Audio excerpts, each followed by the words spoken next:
maybe you can do for a second walking or something. Leave it corrected. Hi, Sam. Hi, how are you? I'm How you- good. Did you talk to Liz? The list?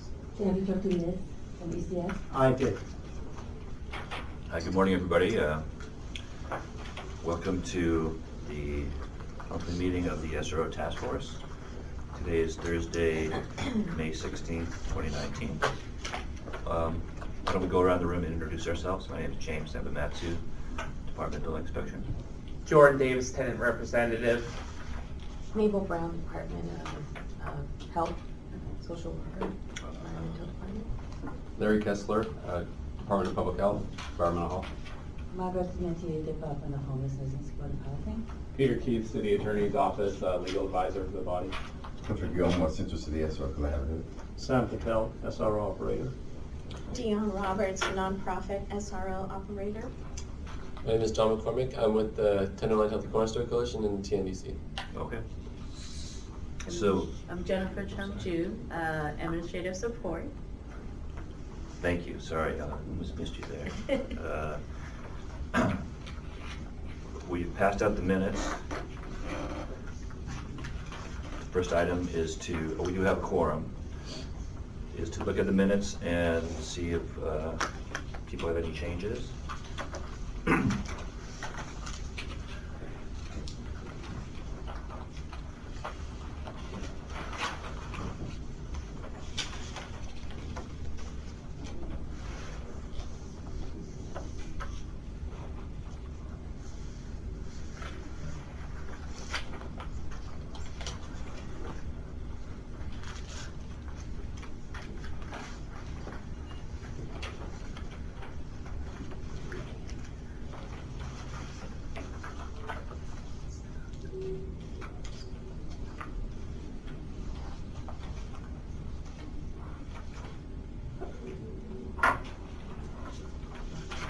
Hi.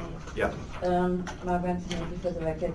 Under SRO rent subsidies, I'm not going to say that my name is written with a T, but I made some amendments to the resolutions. Do we need to say that those were accepted by the person who wrote the resolution? Or is that implied under SRO rent subsidies? We're missing the T. The last sentence? Oh, I'm sorry. Yeah, I don't care about that, but people do it all the time. Made some amendments to the resolution. Do we need to say that those We can were add that. accepted? We can add that. Okay. Which were accepted. Thank you. Okay. Any other, yeah? I just noticed Angela Chu is not here yet, but her last name is missing in the same section, SRO rent subsidies. Angela Chu. Thank you. Good catch.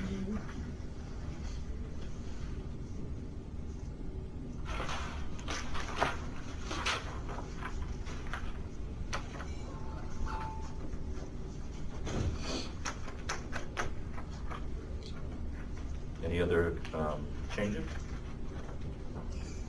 Is there a motion to approve the minutes with those changes on them? Jordan Davis, seconded by Margot. All those in favor? Aye. Okay.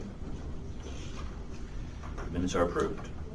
I don't know if we mentioned this last time, but I was named the Chief Housing Inspector for DBI last month. Congratulations. Congratulations. Congratulations. Has everything gone in here? Still here for now, and Just checking. yeah. You know, well, we work with a lot of people all over the place, and I just want to thank everybody here for all the good work they do and in a cooperative manner with us. And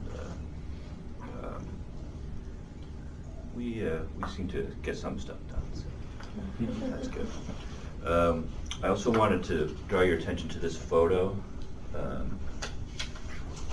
passed around. 1312 Utah Street. What is it called? 1312 Utah. And the photo on the left side here is, you can see the ceiling is missing up here, and then the second picture shows the ceiling that's been caved in is on the ground. And this happened in 3 rooms there during the rainstorms. we've been fighting with this owner for many years, but the last year or so, we asked Peter's office to help us out, and we're sending 4 new cases over there today. Hopefully we'll get the orders of abatement this morning. Yeah, Jordan? And I actually, Jordan Davis for the record, 1312 Utah, that's like near, the one near General Hospital, right? Yep. The Mission SRO Collaborative, I used to do outreach there, and there was a lot of shady stuff. There were people, there was like a lot of like dust, and like it was like irritating my eyes. There was like a lot of, there were bathrooms without grab bars. There was even gender-specific signage, and like people like merging rooms into one another, Yeah. And looking at their sort of rap sheet on DBI's website, it's like, wow, this really is a problematic situation. And Yeah. and I'm like, I've had conversations with tenants. I had built a lot of trust with them, like while I was still with Ms. Rock, and so it's a very nasty situation. Yeah, so they were also trying to turn the guest rooms into apartments, which is not allowed. And they tried to sneak a permit through our system, and fortunately we were able to catch it. And that's actually led us to changing the way that hotel permits are processed by the department. Because you're not allowed to do that, the hotel conversion rules are very, very clear, yes. So I have a question as well. So what do you mean they tried to turn it into an apartment? Well, they tried to add kitchens and bathrooms into the guest rooms, So all of them. So bathrooms are not allowed in? Well, the kitchens are. And adding bathrooms does change the character, so that's something that has to be looked at carefully. So my next question is, if it's an SRO unit and if you can't add a kitchen to it? No. Interesting. Because I need to talk to you because I went through the whole planning process and I'm adding 8 kitchens in an apartment building that are SROs. Okay. We'll have you talk to Matt Luden. He's the person that is our expert on hotel conversion. So Chapter 41 has some strict rules. Is that I mean, I went through all the the one you're talking about? Yeah, and I went through the whole planning process, permits, everything. I mean, it's right there in front of everybody. So. Well, maybe that building, confused. there's some differences in that building. What building is that? It's at 376 Ellis Street. Okay. Oh, that is a different building. Well, it's an apartment, but it has 8 SROs also. Right. So the SROs is what we plan on putting Right, but small that- efficiencies in. But that's a mixed building that's majority apartments, Yes. right? That is a special case. 378 Oh, okay. Ellis is a special case. I'd be worried. So we will, but you should, I would like you to talk to Matt about that, just to make sure. I will. And I know that building, we have a lot of stuff that's happened with the building over the years, so it's good that you're doing work there and improving the place, and we're working with, I guess, the city programs, so. Yeah. We'll help get on that, yeah. Just wondering, this 1312 Utah Street, it is not a master leased building? No. Okay, just confirming that. It's a private SRO, and There's yeah. 16 guest rooms, and it's been, there's been a history of all kinds of stuff in that place. Yeah. Just for the record, we feel really lucky when SRO owners change, of course, in an official and planning process kind of way, add some amenities, because obviously SROs without bathrooms are today not a place to live anymore for people, and they usually go through the planning process, and as the Department of Homelessness and Supportive Housing, we feel very lucky when we get to work with people and actually get to offer a little bit better units. So there's That's just for the the record, concern, I think, from, without taking units of. yeah, from, certainly from some of the SRO collaboratives we've worked with, Mhm. is that there's a drive to turn hotels into tech Yeah. dorms. And so the amenities, those kind of amenities are sometimes seen as a way to drive out the people that were there before. They're not for the people that are currently there. Well, yeah, that's a different issue. So, yeah, so it's a much different issue. Yeah. I'm curious, is this, like with the roof caving in, a situation where the building is like just not well taken care of, or is it a situation where the building is just actually a lot older and like due to its age, this sort This of? place needs a new roof. Okay. There's a problems with, there's a new owner that's been there for about a year and a half, and we don't feel the new owner has been working in the interest of the people that currently live there. And when you see the roof cave in, that's a major red flag. There's also no heat in the place. So there's a lot of issues there that we're trying to do code enforcement on. Yeah. So, was this a vacant unit or was it occupied? This was occupied, and what they did was they took the person that lived there, moved him to a different room. But they're not addressing any of the problems, and the ceilings in the other occupied rooms are not, they're at risk of falling into. So anyway, this has been a case that we've been putting our time in. We've been working with Peter's office too. Appreciate the work, everybody's help. I think those are mine. The housing inspectors have been going through more hotels lately to do the common areas. I think we're just about done, but we were focused on buildings that we hadn't been to in a long time. Like there are some, like in Chinatown, and there were hotels that we just don't get to very often. So we did common area routine inspection of those places, and found some good things that we pointed out to the owners too, like some fire safety stuff, things like that. And that seemed to work pretty well. Okay, so those are my announcements. Any other discussion on those? Thank you. Just an announcement. Yeah, yeah. I just wanted to introduce, she mentioned, this is Mabel Brown. She's our, we just recently brought her on board as our behavioral health clinician, social worker, that for the, predominantly for the SRO program, inspection program, but also for the apartments and single family dwellings and other issues where we come across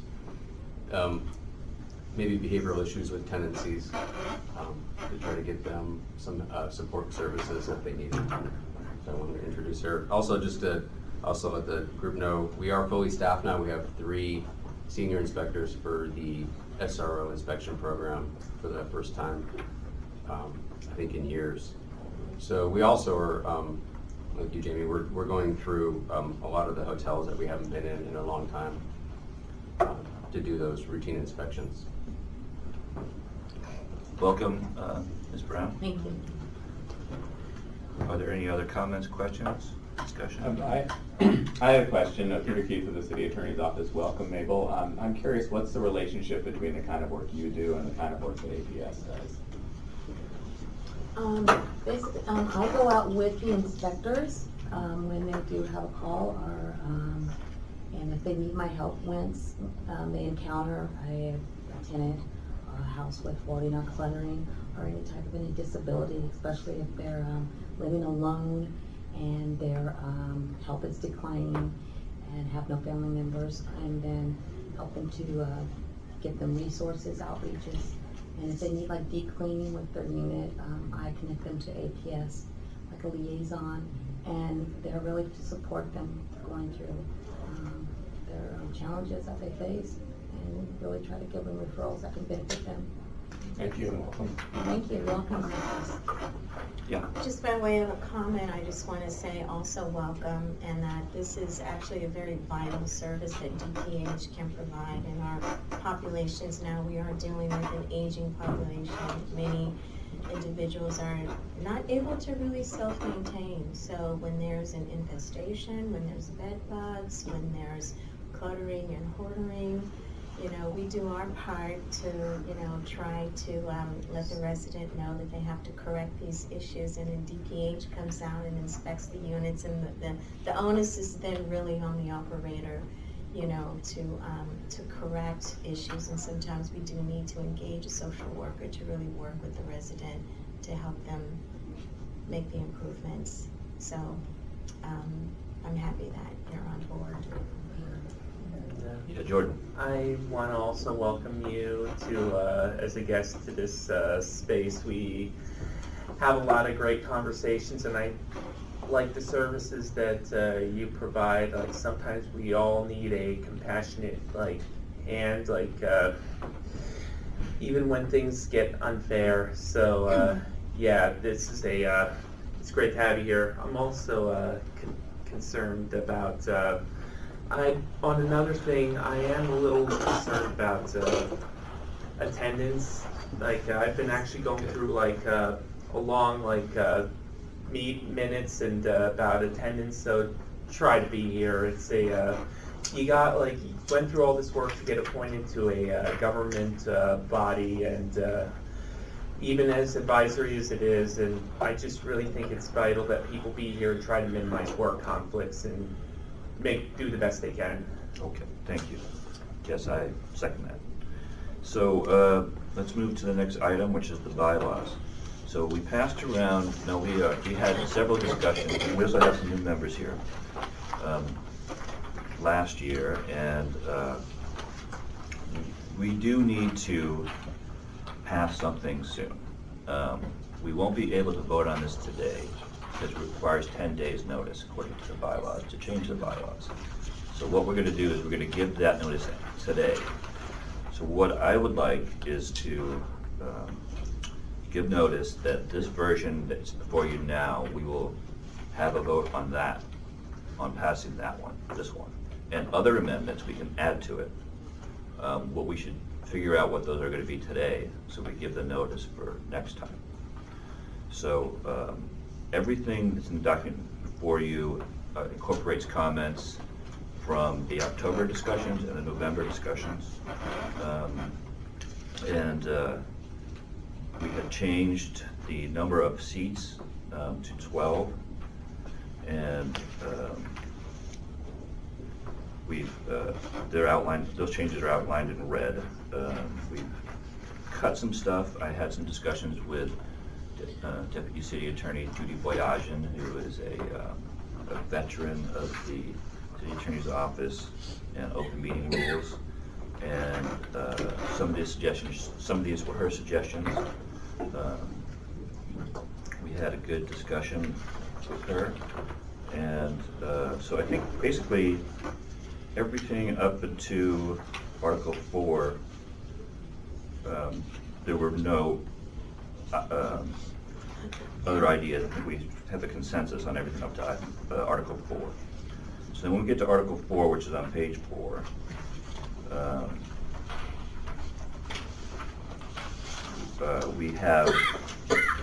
there's one part that's in red that's crossed out. Everybody see that part? Okay. A couple of members have expressed support for this. And so I would like to have this be one of the, once we vote next time to approve the bylaws as a whole, this would be the first amendment, would be a vote on adding this sentence, which allows the, wait a second. Well, the idea I'm getting at here is the idea of, instead of 7 votes, it would be majority of the quorum of the people that we have at the meeting. So if we have a quorum, the members, the majority present can vote. If you have 10 people here, you'd only need 6 to pass something instead of 7. And that would be one of the amendments for next time, and then we can debate on whether people support that or not. But that would be, so we would have a vote on the document as a whole. The first amendment would be majority present can approve something. And then I'm open to other amendments that people want to make for a third or fourth vote. Are there any other items people want to see? I actually just have a question. Yeah.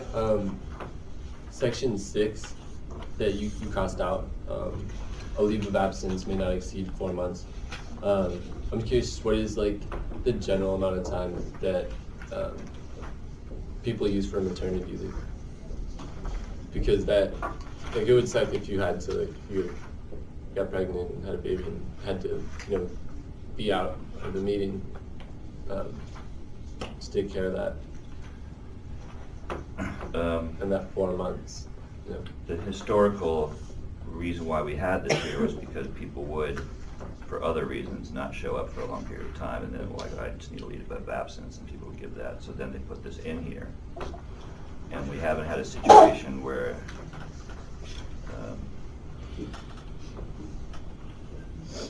because if somebody leaves for that period of time, so we have some people that can be substituted, which are from, like, half the membership can be substituted. So it's really the people that are appointed by the Board of Supervisors, like the property owner seats, tenant and the tenant seats. Those would be the main ones that, I don't know, are there any other thoughts on leave of absence? I went over this with the city attorney, Judy Boyajian, and she didn't think we needed it, so. I'm wondering if there's any way we could sort of tighten up the attendance requirements to have it be more of an emergency only, because just very worried about, like I said, I'm worried about attendance. Like, it's causes, like, when people don't show up, causes a lot of problems. And I've noticed that the collaboratives, like the representatives from the collaboratives, tend to have the most absences due to work conflicts, and I'm just hoping that we can work to minimize that. And well, it's just like, I'm just a stickler for being here, so make it that what you will. Okay. What about people from the collaboratives being able to send somebody? Does that make sense to people? I think Jordan Davis, for the record, I think it does, because because people in the collaboratives tend to have a very heavy workload, and there's definitely definitely a need for alternates. And Peter, what would be your thought on that?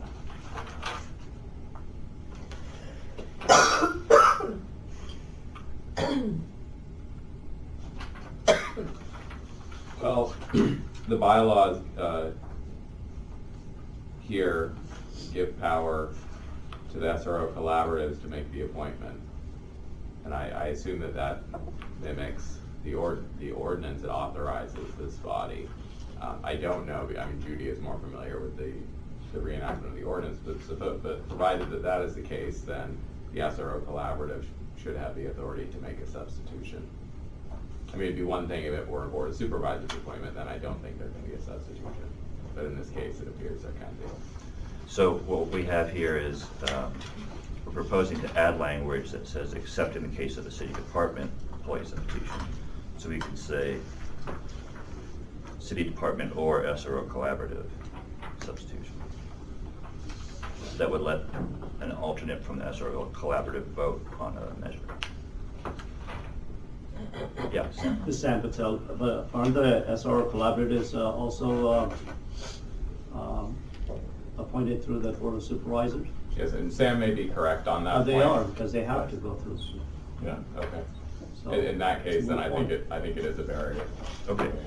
Well, how about this? Why don't we put that question for next time? Maybe Peter could do a little check out. I mean, I'm happy to do research, but the bylaws themselves, I mean, with regard to attendance, they provide for removal if there's 3 or more unexcused absences in a year. And so if someone believes that the remedy of the body in the case of unexcused absences is to remove the individual. We're talking about excused absences. That's correct. Well, those are for unexcused absences. Okay. I would just say if you're gonna be absent, you should really have a good excuse, and so just, like I said, be here. Let's try to just remind people to try to do better for now. Yeah. And we can always revisit this. Okay, any other changes to the bylaws?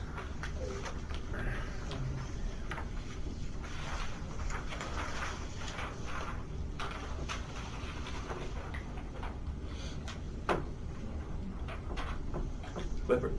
Clifford Gilmore for the record. So one of our items is item 7, and I don't know whether that is part of this bylaws review, because that would be an amendment to the bylaws. So what order would that be appropriate to have that part of the discussion now as part of the revised bylaws or amendments we're making, or would it be separate and we just have a separate discussion item? You're talking about item 7 on today's agenda? Correct. Yeah, wait till we get there. Okay, that's what. Anything else in the bylaws? Yeah, Margaret? I just have a question, and I'm sorry, forget your name. John. John. Yeah. So, would that basically imply that if somebody leaves for medical reasons and paternity leave falls under that they then can send a substitute during that time? Well, it's someone from a city department that's in here. We definitely Do you substitute. think it's enough? It implies that obviously, I mean. No, we're putting that right here. Disability Act, right? It's in So- red. We're adding that. Okay. Plus, the appointment power sits with the director of the department, Yeah. so there's no, the the department can Okay. designate the Okay. individual. Okay, so as long as Okay. they're covered. Okay. Thank you for pointing that out. Others? All right. So what we're going to do is the next time, we're going to have 2 votes, one on the document as a whole and one on the amendment on voting. All right. Let's move on to item number 6. This is Jordan's item. I will let Jordan have the floor. Morning, everyone. Unfortunately, and this is why I've been so harsh, had some words about attendances. I wish I could bring this to a vote today, but I can't. And because there's just not enough people here, and also just the bylaws are, as they are right now, are just a real barrier for us to be doing this. One of the functions of the SRO task force is to make recommendations to the Board of Supervisors, and and of course, that goes for everyone here. Anyone here in this room can make a recommendation to the Board of Supervisors or any other city department, and if you think of something, definitely I encourage everyone here to take the initiative. But the only final thing that I want to say about this is I believe that I did the best that I could around this item. I've engaged stakeholders, tenants, they're almost all for it from what I've talked to. Number 2, there was, I've also bent over and made sure that that property owners and nonprofits are not injured by this. Make sure that we have the appropriate funding so that way nobody sees a cent lost on this. But for right now, given the budget cycle, unless, according to bylaws right now, we can have a special meeting on this, but I don't know if there's any interest, and I definitely would like to get it scheduled because 7 members can call for a special meeting according to the bylaws.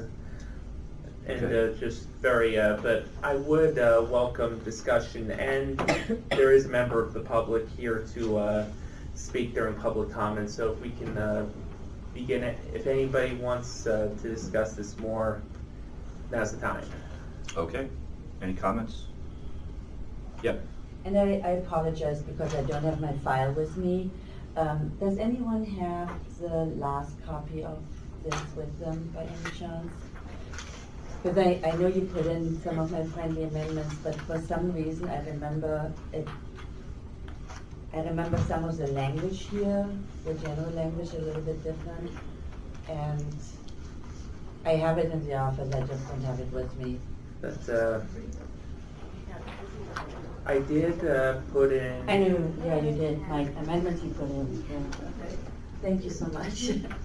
I put in the be it resolved clause, I did put in that, basically, this is actually Dion's suggestions, and she like really gave some good input here, and I've been trying to seek people's input, and I just really wanted people to work in good faith on this, and basically like just to say like, you know, we do this in collaboration with the Department of Homelessness and Supportive Housing to examine and reevaluate the 10 portion rent and to provide funding in this year's and subsequent year's budget to modify the 10 portion rent so the tenant is paying only 30% of their income towards rent. Now I understand like, you know, we have to have like input from the Department of Homelessness and Supportive Housing, and but sometimes we just sometimes the Board of Supervisors is there to make sure that to light a fire under the behind of the city departments to do what's right. And that's regularly what happens. Okay. Margaret? Margaret Antonetti for the record. It's really a budget decision, so I think this is a policy decision, recommendation, which is great. I don't think that our department needs to have anything that under anything, but we need the money. And I think this is made pretty clear in here, that that is also the suggestion to ask for the money without taking it out of anything else, which I really appreciate, Jordan. I just for the record, it's not that the department does not think that bringing everyone to 30% isn't what everybody would want to do ideally, but we need the budget. So I support that paragraph in here, I just object to the language that was just used. Okay, other comments? I too, as I mentioned at the last meeting, I love the spirit of this, you know, but in addition to getting a budget approved, it's, you know, we're all, us operators who are part of the master lease program, we're operating under legislation that dictates what the tenant rent is. It's outlined in our contracts. And we have grants from the city, and the grants do not cover 100% of the cost. In fact, the city requires that we diversify the revenue, you know, that we have other sources of revenue to support our program. So speaking as a nonprofit organization, we don't sell anything else, we don't offer any other service, so it's donations and it's tenant portion of rent that helps to fund the program. So if we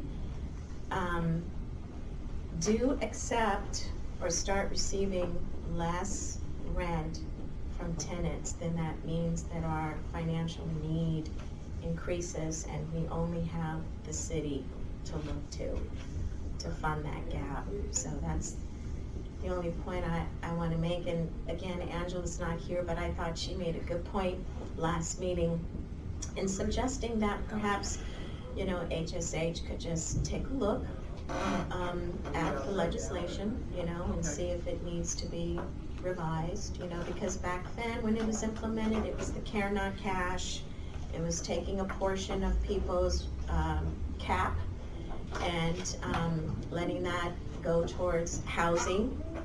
And then once they were off of cap and started receiving entitlement benefits like Social Security or SSI, or even started working, then their rent would automatically increase to what is considered a contract rent rate.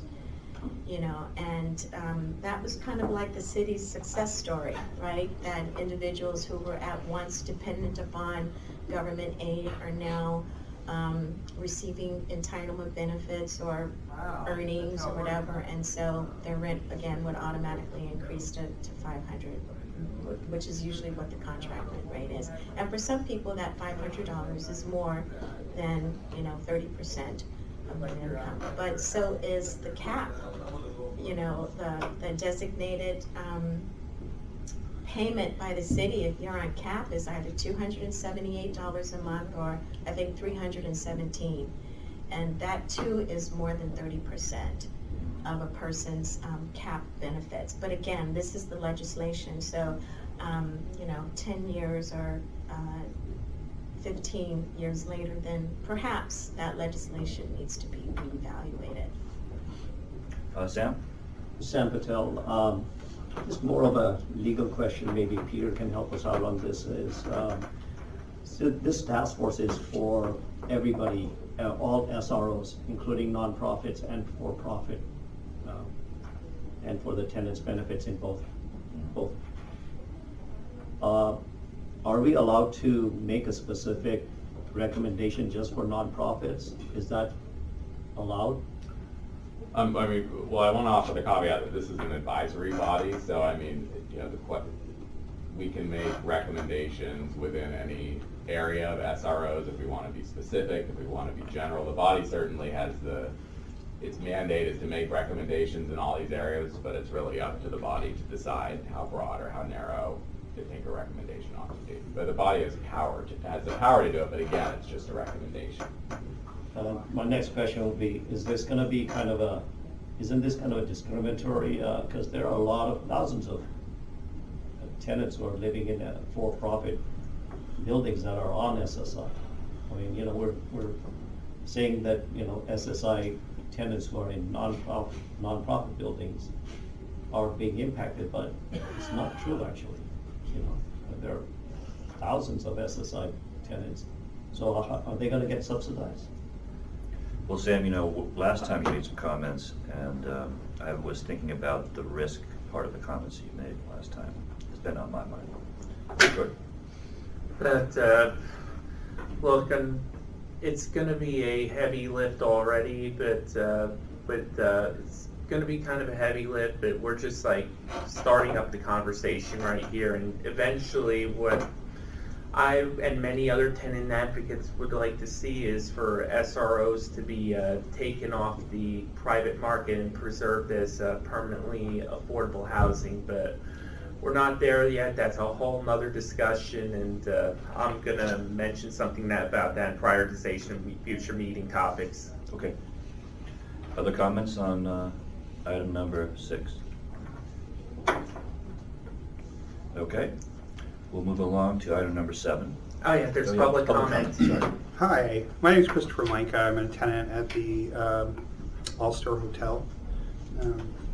If you'll bear with me, I do have some cognitive issues. I'm not necessarily the greatest public speaker and might have to stop and think for a minute while I'm talking, but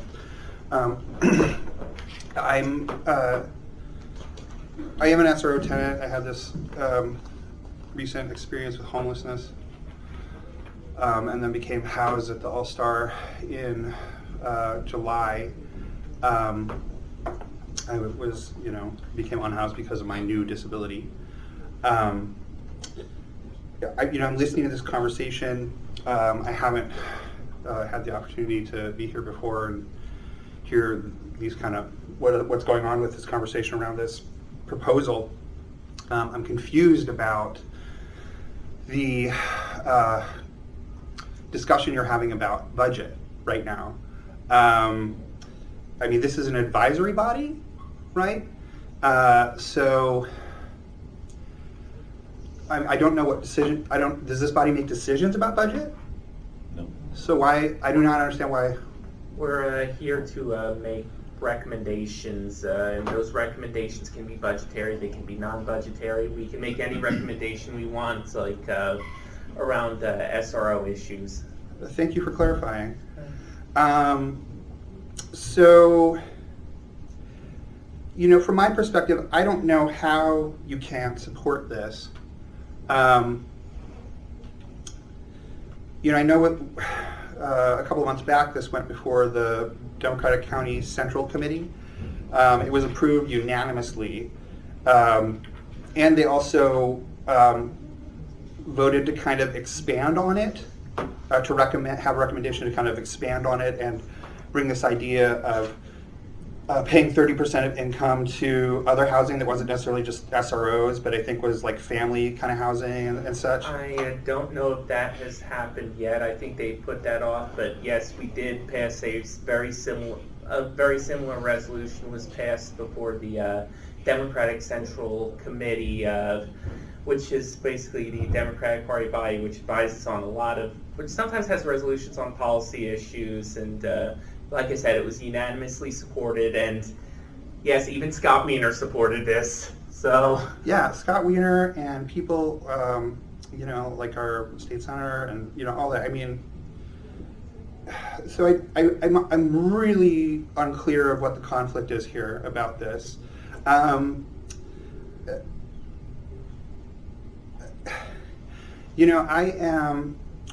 can speak for myself, but I know that this is a lot of other people. Like, I'm in this long process to get disability, right? It's a nightmare for me. This idea that I can't do things, I can't work, I can't take care of myself. It's not funny. And in the meantime, I've been on CAP, right? And at the All-Star, they take most of whatever I'm supposed to be getting from CAP, right? And I live on $150 or something a month. I am in constant state of economic crisis, right? And I've been housed for 9 months, right? I don't have money for food right now.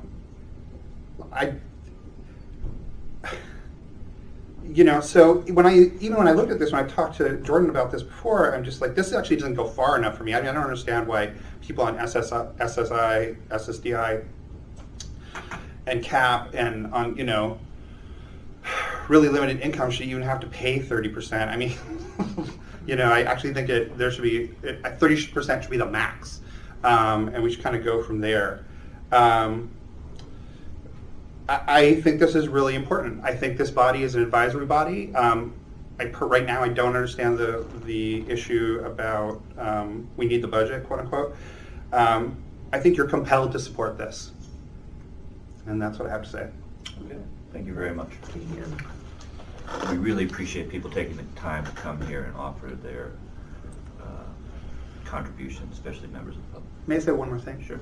Also, I think this body has 2 tenant representatives. Is that correct? yeah, I feel like we should reserve that for general public. Okay. All right. Yeah. I'm sorry, Dion Roberts, and I have a point of order. So do we have instructions, and thank you very much for your public comment, but do we have instructions? Is the body aware of how public comment Thank you very much. Typically, when you go into public comment, that means that the discussion amongst the members is closed, and that we hear public comment and that the item is closed. Correct me if I'm wrong. So I mean, that's standard. That's I mean, the standard. It's not necessarily, the members of the body are allowed to respond if they want and ask further questions. I mean, that's how I've seen it done. Okay. So, I mean, I don't think there's a strict rule, but the standard, I mean, generally speaking, it's it's limited to 3 minutes. Generally speaking, it does come at the end of the agenda, or I'm sorry, it comes separate from at the end of the discussion, item, yeah. but prior to a vote. Okay, yeah. Okay. Typically, if there's going to be a vote taken. Okay. Great. And again, thank you. Appreciate that. So item number 7 is code of conduct, and this is the Good Government Guide overview of the laws governing the conduct of public officials. And I'm just going to read a little bit from here, and I'm going to pass this around. When it talks about conduct here, it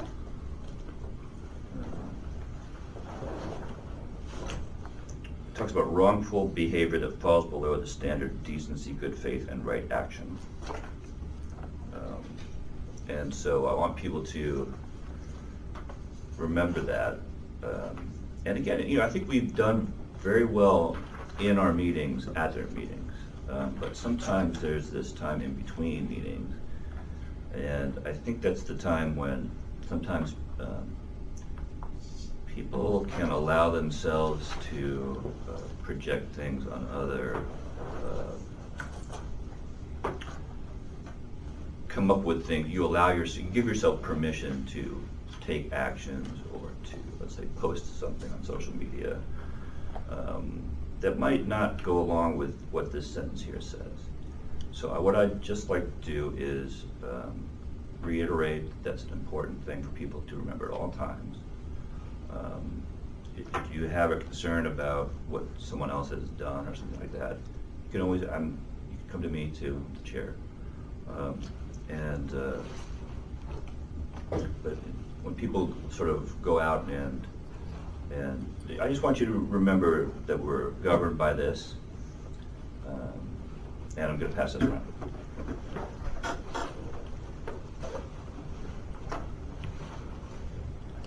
We were thinking about making copies for everybody, but Thank you. They're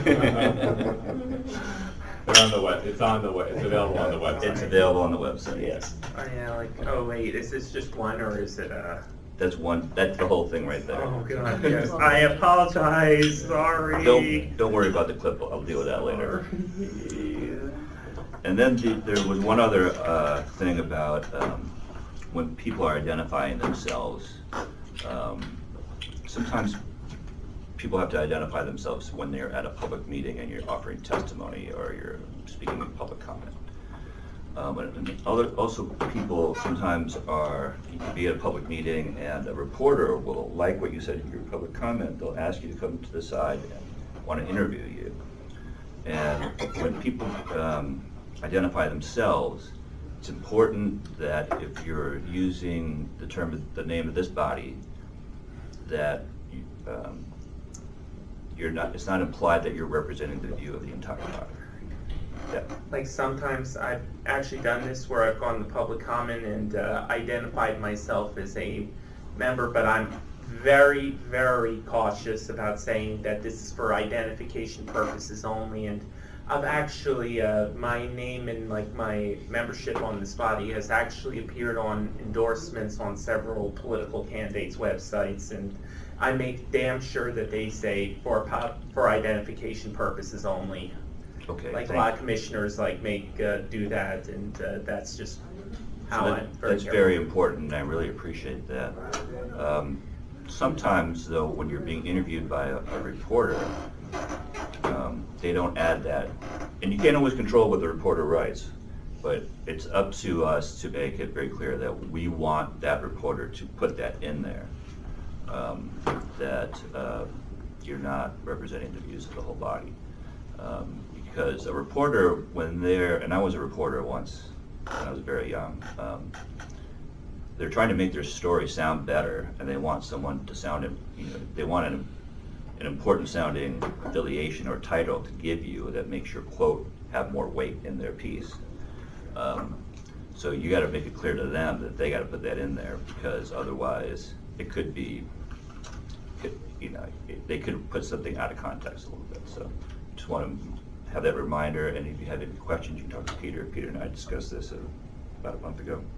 Yeah, I mean, I would just add it's important. I mean, one of the aspects of being a member of a body is that you don't use the whatever reputation the body has or authority the body has when you're not authorized to do it by a vote of the body. And so, I think what Jordan said about having for identification purposes only, if your name is going to appear in that sort of media, that's the best practice. I think another best practice is if you're going to be speaking at a meeting, you say, I might say, I'm Peter Keith, I'm a deputy city attorney, but I'm here as a San Francisco resident, not speaking for the city attorney. So in the same way, you say, I serve on the SRO task force, but I'm here speaking on, as a San Francisco resident. And that would be a way that you would identify yourself orally. Okay. If you're going to make a comment at a public meeting. Apologies, I have to run. Thanks for coming. Thank Thank you you. so much for having me. Okay. Anyone have anything to add to that? Clifford Gilmore for the record. So I just wanted to add that So Canoeing Housing Clinic, through our law office, has pretty much written the same language into all the program contracts that specifically says that if you, as a resident, want to speak at some public forum, that in fact you make sure that you clear that in advance. If you want to speak and represent the agency as well, then you get the agency's permission to do that. And so that's in every program contract that TAC has. Otherwise, as stated, people can speak as a resident of San Francisco, and that's fine.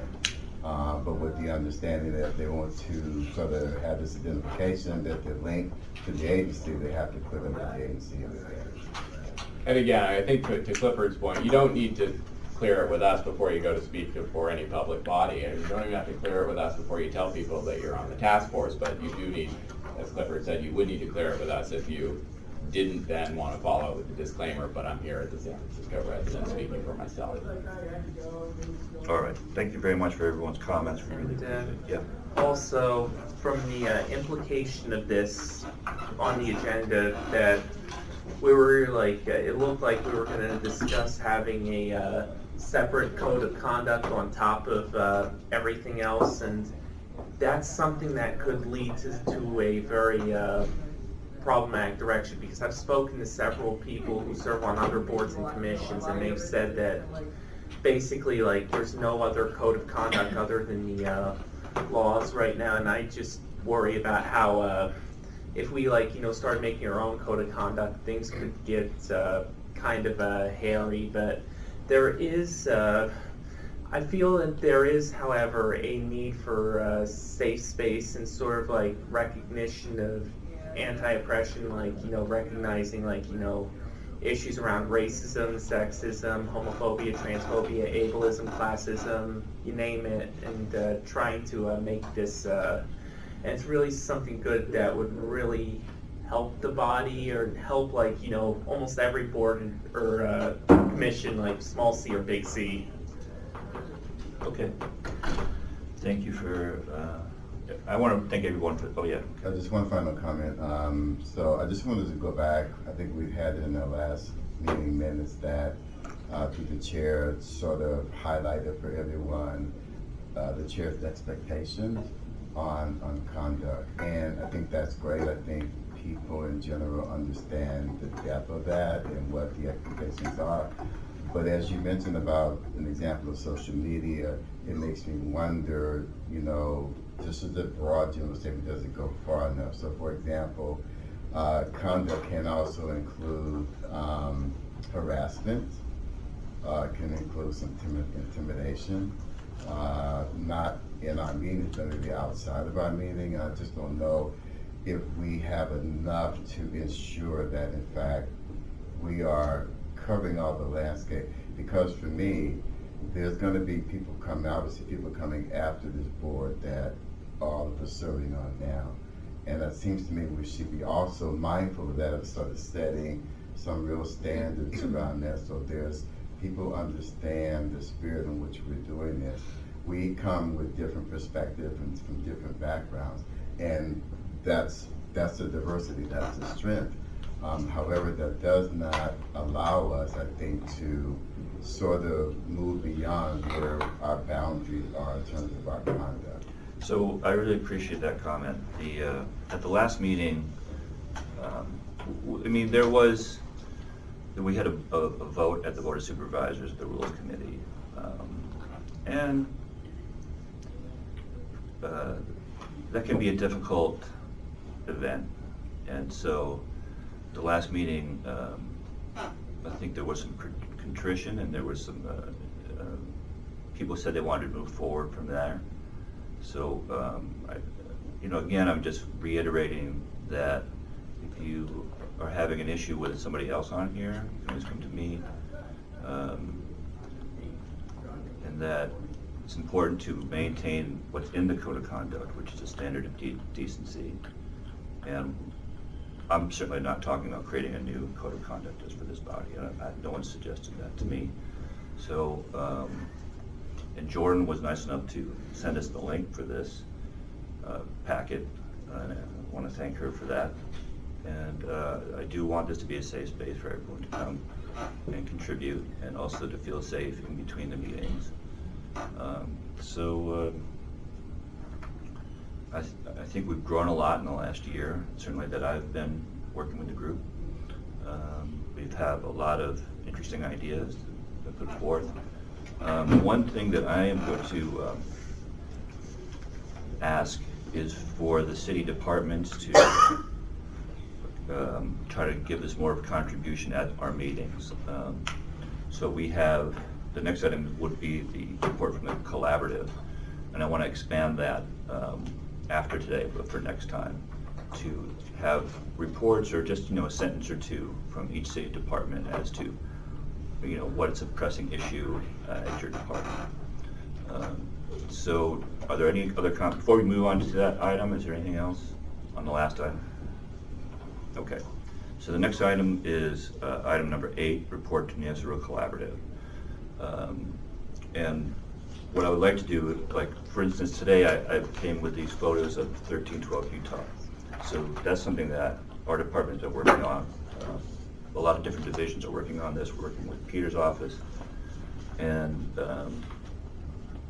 if city departments have a case like that, or an issue, or something, or a new initiative, I really would like people to come and share that with the group, so that everyone is up to date and we can see what, I think it's a good forum to share information. So I want to expand the reports on number 8, not just for the collaboratives, but also for the city departments. And if you don't have one month, that's fine, but you can just tell us, what you've been up to. So Cliff, could you give us a report from the SRO Collaborative? So the one item I wanted to just report on is one that I mentioned at the last meeting, and that was that on April 25th, Supervisor Matt Haney had a hearing for the Neighborhood Services Committee on opening up drug dealing. There was reports from various different city agencies, including the DA's office, the chief of police, the police department, and other agencies. There were public comments. This hearing went on to, I think, at least 5 o'clock, but it passed the committee with a positive recommendation to send it on to the full board to create a task force that includes all major stakeholders. What are some of the hot spots in your neighborhood? So basically they are in the areas of Leavenworth, Market, and Mason, Market and Ford. Market Street.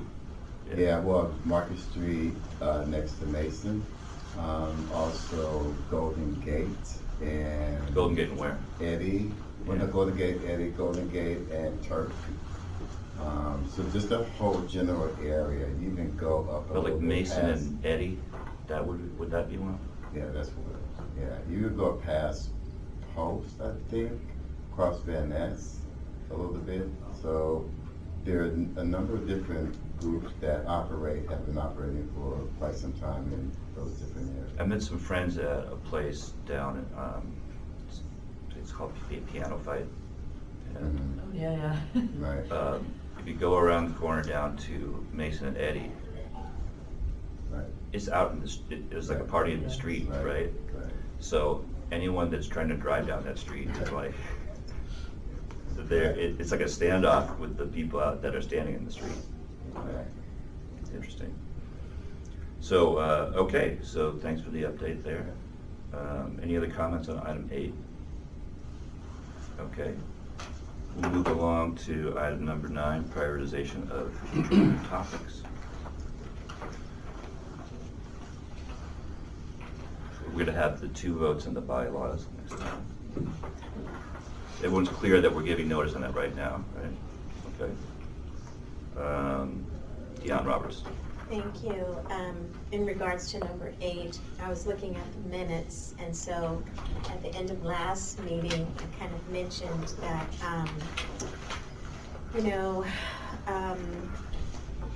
issues at some of the SROs, plumbing issues, electrical, issues. Some of these buildings, the facilities, these types of facilities are just so outdated. What about elevators? Well, I think the city has actually, in about 2015 or so, the city worked with operators and owners, and there was a major elevator upgrade. Yeah, I was part of that. Yeah, thank you. I was going through some previous emails and I saw that I did receive some from you back then, but it was HSA. HSA Housing and Homeless Programs had not yet converted to HSH, and it was Housing and Homeless Programs that basically funded, 50% of the elevator upgrade. So for instance, At Mary Elizabeth Inn. well, ours is already upgraded, but at the Hotel Verona, it was a $200 project, and the owners put up 50%, the city put up 50%. $200? $200,000. $200,000. Yeah, so, and it gave us a motor, a new motor, and some buttons. We That's now huge. need to fix the actual cars Oh, yeah. Okay. themselves. But yeah, I would assume that the elevator issues have been addressed, I would hope, because that opportunity was made available to all of, certainly the master leased SROs. There might be more. But this is what I'm talking about: plumbing, elevators, roofing, So let's major talk about SRO physical upgrades. physical upgrades. And forgive me, I'm just going to kind of speak freely, how does this body, I know that our role is to advise, but how does this body advise the supervisors to enforce these SRO owners to make financial investment in their buildings to upgrade them, these necessary upgrades? I would say that I'm in the process of negotiating a new lease, and I am supposed to accept the building as is. And I'm the one, at the we're the nonprofit body who's managing the building. We're using our own expense to have these comprehensive inspections done by the water department to find leaks throughout the building, to have our boiler system inspected. We're the ones that's doing that inspection. And then when we get these results, I'd like to be able to come to the table with my owner and say, look, these are things that need to be upgraded. This is the, it's about the health and safety of the residents and the health and safety of the people that work in these buildings. So Okay. I don't know if it's open for discussion or whatever, but the funding that we get from the city is not for capital expenses, Right. And so how do we get the owners to make more of a financial investment in upgrading their buildings? Okay. Necessary upgrades. Thank you. Other suggestions? Just want to, on Dion's point, definitely, if you want to make a motion, the way that we advise the board and city departments is by motion, although you can also do resolution too, but either one works, and definitely, if it's something about habitability, which you're really into, I would support Very it. I into would be very supportive of that. It's something that should be not controversial. It's something that should really, that really needs to happen, and there needs to be, like I said, in this board, there needs to be more good faith. But can I also bring up a few things, as I always seem to do? Okay. Oh, Yeah. may I just add something to the same issue? All right, yeah. May I please? You can. Okay, thank you. So at the last land use meeting, Aaron Peskin is the chair of that meeting. So one of the items that was brought forward was enforcing SRO owners to make available to new buyers all of the reports from DBI and DPH and all of that, right? So that provides for some reassurances that whoever is buying this SRO kind of knows what they're getting into. But as an operator, you know, we've been managing the Hotel Verona and the Inn, you know, like for 10 years. So we already know what the DBI outstanding issues are, what the DPH outstanding issues are. But we don't know what is going on with the internal systems, the structure of the building. We don't know that. So I'm just saying that that kind of information needs to be made available, not just to the new owners, but also to anyone who's in the process of renewing the lease as well. Okay, Sam? Sam Patel. So, one of the things, I mean, a private owner, when they lease it to a nonprofit or through the city or whatever, there's inspections done. And then all the items are negotiated within the lease. So once your lease is expired, you can renegotiate it whichever way you want to do it. I mean, it's always been done that way. And there are provisions in the lease itself as if there's an item that needs to be broken for over a certain amount of money, or if it's a major system, then the ownership is responsible for it. It's always been there. And if there's issues, DBI or housing or somebody is always, if they see it, it's broken, it's being repaired. I mean, everybody needs to keep in mind that these buildings are over 100 years old now. So there are, and some of these buildings were recently upgraded. I mean, we've upgraded several buildings when we are ready to lease it to the city, knowing that these things are gonna come up. But, sometimes the city has leased out buildings without doing their due diligence. It's all a matter of doing due diligence. And I'm sorry, but that's how it works.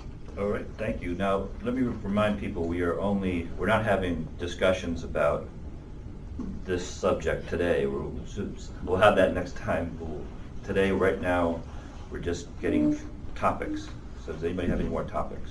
Jordan and then Cliff. Cliff, do you want to go first? That's right, go ahead.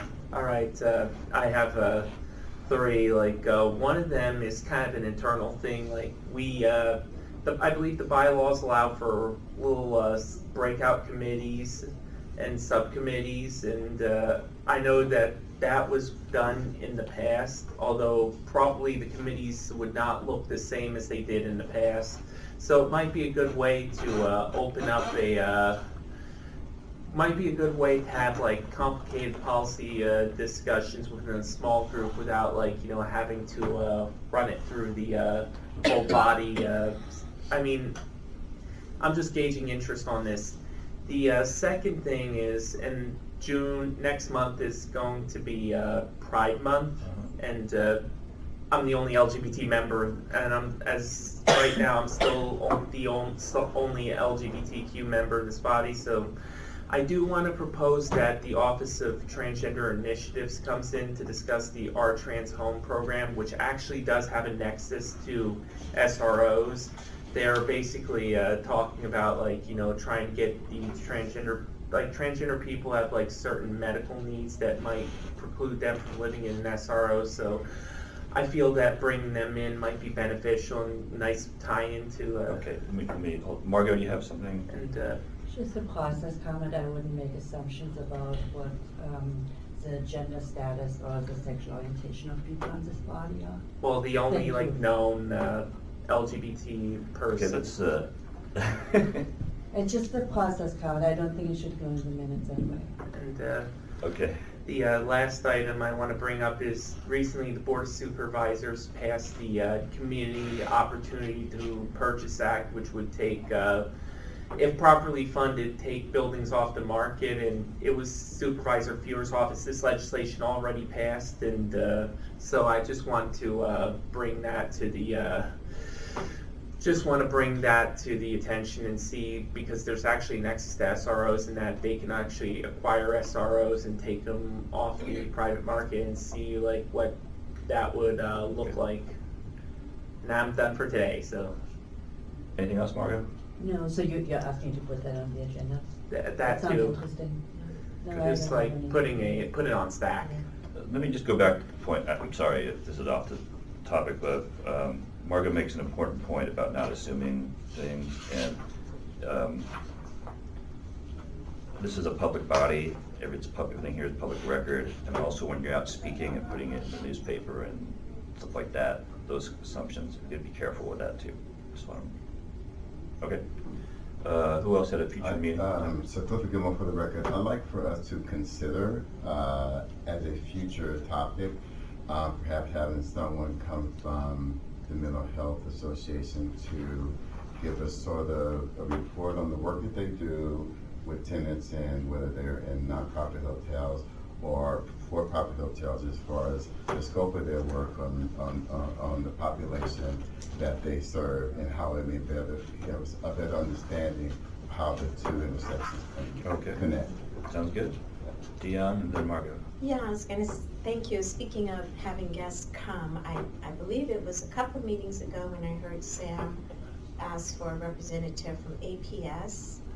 I don't know, but you mentioned someone I think that you know. I do know someone that I can follow up with. I mean, they're right on this floor, I think, but we do still want APS as a guest as well.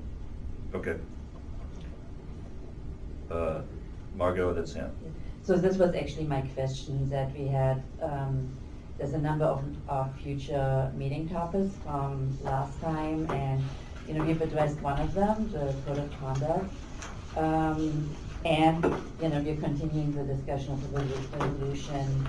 So I just want to remind us that there are already some here, and in fact, Dion,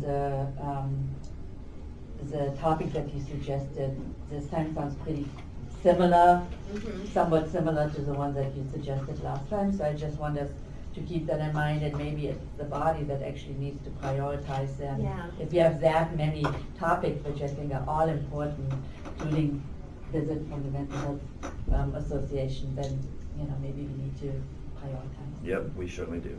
I just want to make a suggestion, if possible, if, could we put some of those right underneath the prioritized station so that we know it's on the agenda itself? Kind of have a reference of what we're talking about rather than in the minutes. We used to do that before, where they used to be right up, you know, upcoming topics. So we kind of. Okay, so you want on the agenda to put what we're gonna talk about next time? Or whatever is on our list, like there's several of them, I mean, you know, they're in the meetings, but sometimes it's helpful. So what we used to do before is that we used to put them there and then take them off as we went through them. So you kind of know what's coming up next and stuff like that. We'll try. It's a suggestion, I'm not saying that you have to People do have a lot it of that way. suggestions. Okay, thank you. But the only thing I do want to say is like for next month, it'd be like wise to have OT, Office of Transgender Initiatives, because I wanted to do a little Pride Month tie-in. Okay. Is that part of the Trans Home program too? The our Trans Home, they're basically working on that. What was the name of the office? It's the Mayor's Office of Transgender Initiatives. Okay. And I'm actually in contact with some of their members, and I'll give you their emails. Okay. And I'd be happy to talk about the efforts of the department around that initiative. Around that initiative? Trans Home, Okay. in terms of what we are doing. Okay. Yeah. Dion Roberts here, just to sort of piggyback on what Sam just said. So, for instance, the next agenda, under number 9, where it says prioritization of, you know, future meeting topics, we might want to list these things that are showing up in the minutes comments, right? List them, and then we really can address them at the next meeting, whether it's through discussion or possible action. Right, so we had a number Suggestion. at the last meeting that we suggested, and now we got 8 more that we just suggested now. 8 more new ones? Yeah. Let's see, 1, 2, 3, 4, 5, 6 more. So, and food security, I have been talking to the food security people. Do we want to have them for June? Is that a priority? Because they offered to come in May, and I told them since we had to do the bylaws, we didn't have room for that today. So, do we want to have them for June? Margot says yes. Well, I mean, Cliff says I yes. just think, I mean, all the topics are important, but that's something that we talked about 2 meetings ago. That's right. So, Sam? So that's what I'm suggesting is that, you know, we need to kind of like, okay, next month, we know what's coming up and not just like, okay, this month, there's something to some, coming up as important. It's on next month's agenda now all of a sudden, you know, that it kind of. They we're give up a jumping lot of around great all over the ideas and place. it's hard to prioritize them, so. But that, I think that's what we want to do, right? Okay. If they're on here, we can say this Okay. needs to be, you know, let's prioritize this for next meeting. There's always the case that actually the person that we, or people that we want to hear from aren't available, but, you know, I think it is a lot of suggestions, and it would be nice for us to prioritize at the meeting for the next meeting if we can. All right. Anything else on number 9? Oh, Peter, Keith, I had a question, Jamie, it says that the next meeting's gonna be in room 528 in this building, I just want to confirm that that's Yeah. the case. This room is not available for us. Okay. Thank you. Thank you for pointing it out. So I have something that's separate, it's not about prioritizing items, it's more of a housekeeping item for the board. And just wondering, what's the process for upgrading our website roster members? Have we looked at that? I looked at it, but then I'm gonna follow up after this. Yeah, while I'm preparing it. That's a top priority, I think. All right. Yeah. I'm aware of that. She was gone for about Okay. 3 weeks. Yeah, trying to catch up. Yeah. So, okay, so let's take public comment. Anything else? Okay, so there's only 2 tenant representatives on the board, right? That's correct? Yes. And one of them is not here? Yeah, I don't know why they're absent, but, yeah. I'm Okay. not gonna make any assumptions about them. All right, I wouldn't make any assumptions, I just, I hate that. I think that's my comment, I like this whole board, there's like 1 tenant representative, and the other one that's supposed to be here is not here. It makes me feel, well, I think I felt this before, but like, you know, you have this vote that I came here to, you know, advocate for, and you only have 1 tenant person here. I feel like there should be more tenant representation on this board. To that comment, Jane Kim's office was actually like floating that, but but apparently they just dropped the ball on that, and let's just say I haven't been trusting Jane Kim a lot on this, and she's gone now, and we should float this with Supervisor Haney, like if that is necessary. Okay. I have a standing, I've been told I'm going to have an appointment with Haney to talk about that very thing, Yeah. so.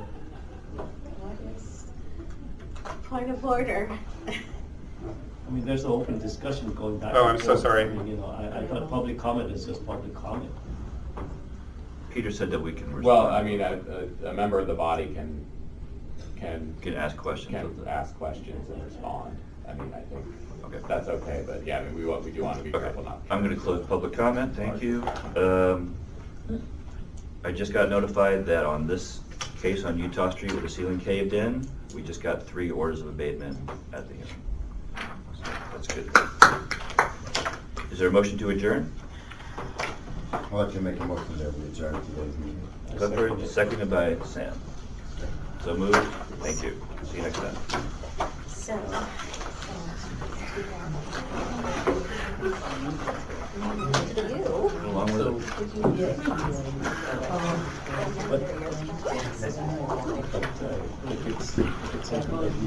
Finding the budget, you know, and I actually think that actually is very good. You need to do it. You need to say, I have to ask about the budget. otherwise what they're gonna take.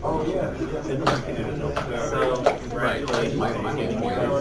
Abatement for this, medical place. Yeah. They'll do whatever they can. thing with those guys. Another issue, I think. Yeah. I sent you a. Right, I have it. Definitely. Right, So so next step is I we will, Just, I would just make sure that. Yeah, thank you. Yeah, I just wanna make sure that they get. So. Yeah. No, I thought you were.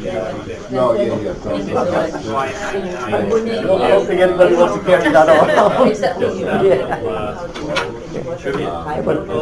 We'll like something to like reflect on to, definitely, like, I do wanna like, you know, I feel like it's gonna be backlogged a little bit, yeah. Okay, see you later. All right, Peter, take care. All right, you too. All right, thanks, bye.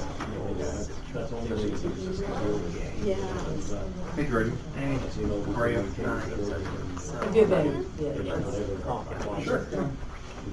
Somebody else. Yeah.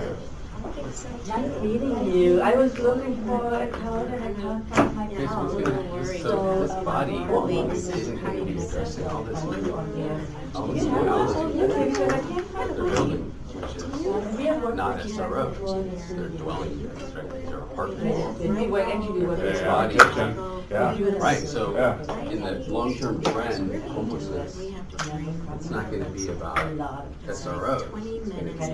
It's not gonna fall under this kind of task force. Yeah. I think it's gonna be, like, I'm noticing that I'm dealing with these major issues, but they are not SROs. Yeah. Homeless people, apartment buildings. Well, it's not a perfect fit.